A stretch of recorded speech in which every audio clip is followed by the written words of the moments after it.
Assalamualaikum warahmatullahi wabarakatuh. Perkenalkan, nama saya Oleh Rahman Saleh dengan NIM 124480085 dari program studi Rekayasa Minyak dan Gas dari KWN FTI 2. Nah, saya akan menyampaikan dasar filosofis ideologi demokrasi Indonesia.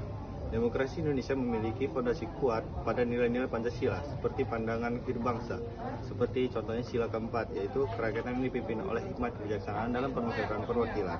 Nah, sila keempat itu menjadi pilar utama untuk membedakan demokrasi Indonesia dalam bentuk demokrasi lainnya.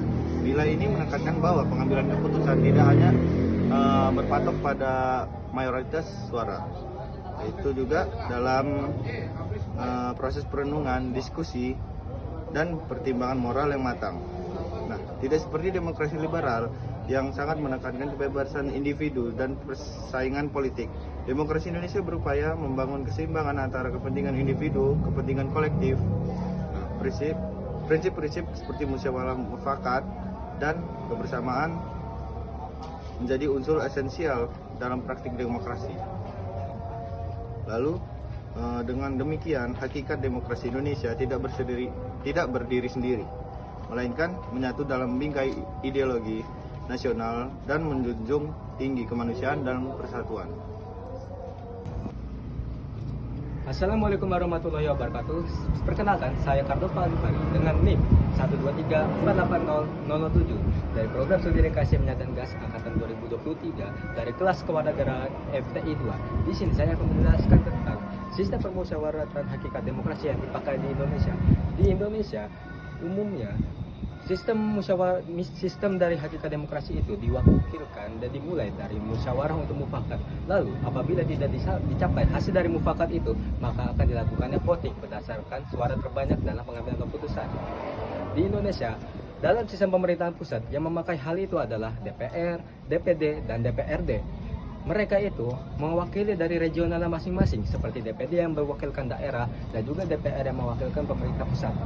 Di sana, dari setiap region itu akan memberikan dan akan menampung aspirasi dari masyarakat setempat regional sendiri untuk disuarakan dalam pemerintahan pusat.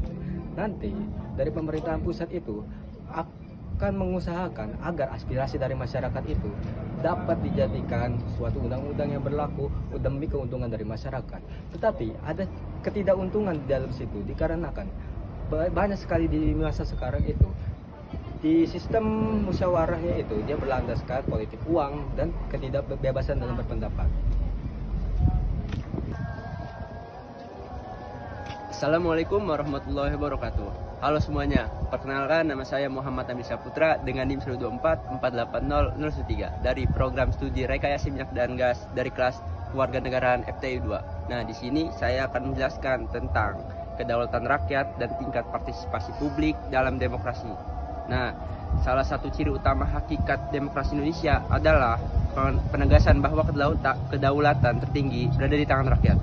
Nah, setiap warga negara memiliki hak yang setara untuk berpartisipasi dalam kehidupan politik, termasuk dalam menyampaikan pendapat, memilih pemimpin, mengkritik kebijakan publik, hingga berorganisasi. Nah, partisipasi rakyat tidak boleh hanya muncul pada saat pemilihan umum, melainkan harus berkelanjutan dalam membentuk pengawasan terhadap jalannya pemerintahan, keterlibatan dalam forum-forum publik, dan kontribusi dalam pembangunan sosial.